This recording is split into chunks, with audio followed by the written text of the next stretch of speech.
नक्कीच खरं तर गेल्या अनेक दिवसांपासून हा सीमावर सुरू आहे.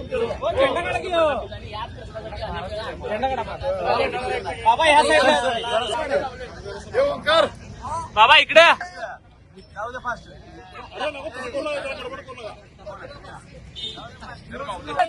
नाही कुणाच्या बापाचं, आमच्या हक्काचं, नाही कुणाच्या बापाचं.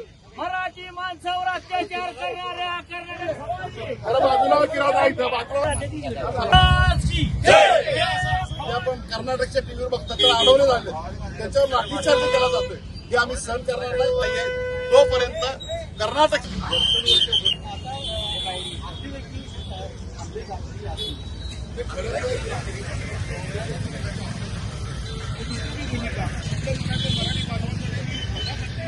आपण कर्नाटकच्या टीव्हीवर बघतात तर अडवले झाले, त्याच्यावर लाठीचार्ज केला जातोय. हे आम्ही सहन करणार. तोपर्यंत कर्नाटक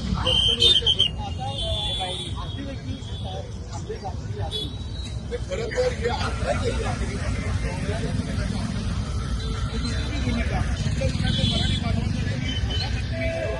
तर बाजूला किराणा आहे इथं, बाजूला.